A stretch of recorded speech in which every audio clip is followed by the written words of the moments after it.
दी automatic millionaire के author एक बार उनके दादाजी के साथ मैकडॉनल्ड्स गए। तब उनके दादा ने उनको एक बात बताई कि दुनिया में 3 तरह के लोग होते हैं। एक जो मैकडॉनल्ड्स में बैठकर खाना खाते हैं, दूसरे लोग जो मैकडॉनल्ड्स में काम करते हैं, और थर्ड टाइप के लोग होते हैं जो मैकडॉनल्ड्स में इन्वेस्ट करते हैं। ऑथर ने अपनी लाइफ में काफी पहले ही इस चीज को सीख लिया था कि इन्वेस्टर बनना फाइनेंशियल फ्रीडम पाने का सबसे बेस्ट तरीका है। और इसी कॉन्सेप्ट को रिच डैड पुअर डैड के ऑथर रॉबर्ट कियोसाकी ने अपनी book the rich dad's cash flow quadrant में काफी डिटेल में एक्सप्लेन किया है, जिसे वो दी ESBI फॉर्मूला कहते हैं। रॉबर्ट कियोसाकी कहते हैं कि दुनिया में सिर्फ 4 टाइप के ही लोग होते हैं, E, S, B और I। ये क्वाड्रेंट्स लोगों को उनकी इनकम सोर्स के हिसाब से 4 अलग अलग कैटेगरीज में डिवाइड करते हैं, जिसमें E का मतलब है एम्प्लॉई, S का मतलब self employed, B for business owner and I for investor. Quadrant के लेफ्ट साइड में एम्प्लॉई एंड सेल्फ एम्प्लॉयड आते हैं। ये वो लोग हैं जो पैसे को टाइम के साथ एक्सचेंज करते हैं, इसलिए जब तक वो काम करेंगे तब तक उनको पैसे मिलते रहेंगे, और जिस दिन ये लोग काम नहीं करेंगे उस दिन उनकी इनकम भी नहीं होगी। इन लोगों को ज्यादा पैसे कमाने के लिए ज्यादा घंटे काम करना पड़ता है। वहीं क्वाड्रेंट के राइट साइड में आते हैं बिजनेस ओनर एंड इन्वेस्टर। ये वो लोग हैं जो दूसरों के टाइम का लेवरेज लेके पैसा बनाते हैं, जिसे author rich dad poor dad में पैसिव इनकम कहते हैं। हेनरी फोर्ड जैसे लोग इस कैटेगरी में आते हैं। ये लोग एक ऐसा सिस्टम बनाते हैं जहां दूसरे हाईली स्किल्ड लोग मिलकर इनके लिए काम करते हैं, जिससे उनको खुद बहुत कुछ काम करने की जरूरत नहीं पड़ती और उनका पैसा अपने आप ग्रो होता रहता है।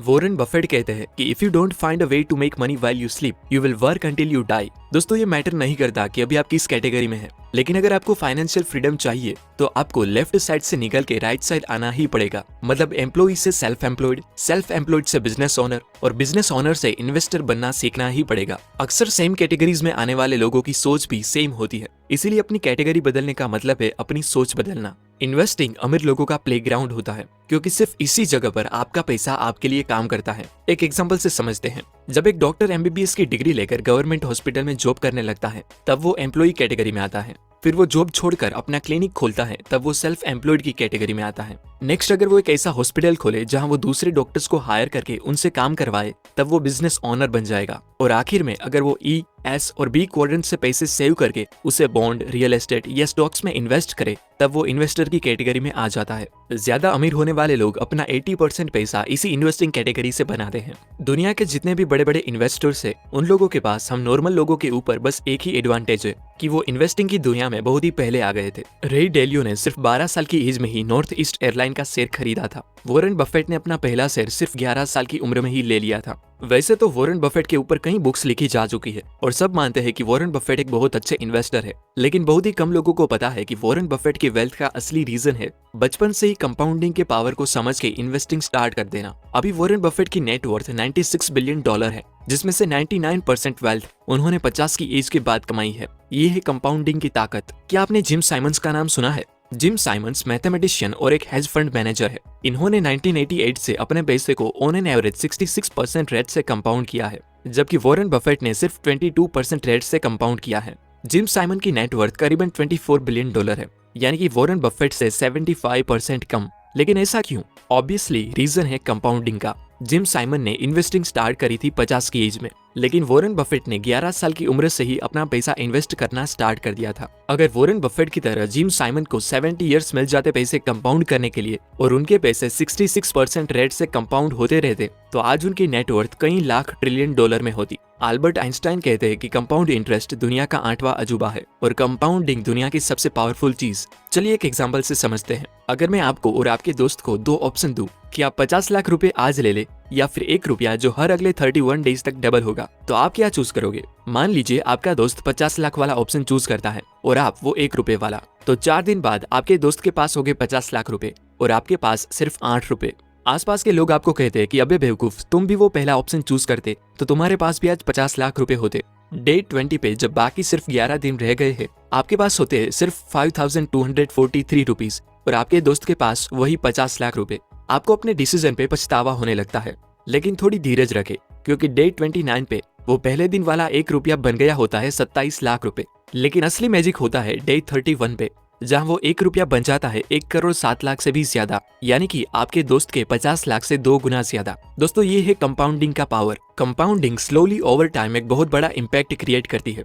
अगर हम कंपाउंडिंग का ग्राफ देखें तो वो कुछ ऐसा होता है। शुरू में रिजल्ट्स बहुत स्लो होते हैं, लेकिन अगर हम कंसिस्टेंट रहे तो हमारे सारे एफर्ट्स मिलके एक बहुत बड़ा कंपाउंड इफेक्ट क्रिएट करते हैं। जिसके बाद चीजें बहुत तेजी से ग्रो होने लगती है। दोस्तों कहा जाता है कि किसी राजा ने जब पहली बार चेस गेम खेली तो उसे वो गेम इतनी पसंद आई कि उसने चेस बनाने वाले को मुंह मांगी चीज देने का फैसला लिया। उस क्रिएटर ने कहा कि बादशाह सलामत, मुझे और कुछ नहीं, बस इस गेम के पहले स्क्वायर पे चावल का एक दाना रख के अगले हर स्क्वायर पे उसे डबल करके मुझे दे दो। राजा बहुत गुस्सा हुआ और बोला कि तुम दुनिया के सबसे बेवकूफ आदमी हो, तुमने इस मामूली से दाने मांग के मेरी इंसल्ट की है। अगर तुम्हें कुछ चाहिए था तो तुम हीरे जवाहरात मांगते। तब उस चेस बनाने वाले ने कहा कि नहीं सरकार, मेरे लिए बस इतना ही काफी है। राजा ने तुरंत अपने सिपाहियों को बुला के आदेश दिया कि चावल के दाने गिन के उसे दे दिए जाए। कुछ दिनों बाद वो सिपाही दौड़ते हुए राजा के पास आए और कहा कि बादशाह, वो आदमी कोई बेवकूफ नहीं बल्कि बहुत चालाक निकला। वो चावल के जितने दाने मांग रहा है उतने तो पूरी सल्तनत में नहीं है। ये सुन के सब बहुत हैरान हो गए। चेस की गेम में टोटल 64 स्क्वायर्स होते हैं। तो पहले स्क्वायर पे एक दाना जिसे हर अगले स्क्वायर पे डबल करना है, दूसरे पे 2, तीसरे पे 4, चौथे पे 8 दाने, और इसी तरह हम डबल करते हुए लास्ट स्क्वायर पे आए तो ये बनेंगे राइस के इतने दाने जो मुझे तो बोलना भी नहीं आता। लेकिन अगर इसका वेट मेजर करें तो वो बनेगा 461 बिलियन मैट्रिक टन, जिसकी आज की प्राइस पे वैल्यू बनती है $300 ट्रिलियन। वो बंदा कोई बेवकूफ नहीं था बल्कि बहुत ही इंटेलिजेंट था, जो कंपाउंडिंग के पावर को सही से समझता था। और वो कुछ चावल के दाने नहीं बल्कि दुनिया की पूरी वेल्थ मांग रहा था। लेकिन दोस्तों आपकी ट्रू वेल्थ आपकी मटेरियल चीजों से नहीं बल्कि आपकी सर्वाइविंग कैपेसिटी से डिफाइन होती है। आप अपनी इनकम के बंद होने पर कितने महीने सर्वाइव कर सकते हो बिना अपना लिविंग स्टैंडर्ड गिराए, वो आपकी ट्रू वेल्थ होती है। फॉर एग्जाम्पल, अगर आपका महीने का खर्चा 50,000 है और आपने 2 लाख रुपए सेव किए हैं तो आपकी वेल्थ सिर्फ 4 महीने की है। जब आप अपनी पूरी जिंदगी बिना काम किए गुजार सको तो उसे आप फाइनेंशियल फ्रीडम कह सकते हो। दोस्तों ये मैटर नहीं करता कि हम कितना पैसा कमाते हैं बल्कि उसमें से हम कितना पैसा सेव करके कंपाउंडिंग के लिए इन्वेस्ट करते हैं, ये ज्यादा मैटर करता है। आप जितना भी पैसा सेव करते हो वो आपको आई कैटेगरी में डालना चाहिए, क्योंकि इसी कैटेगरी में ही पैसा आपके लिए काम करेगा। आई क्वाड्रेंट में आने के लिए आपके पास 2 रास्ते हैं।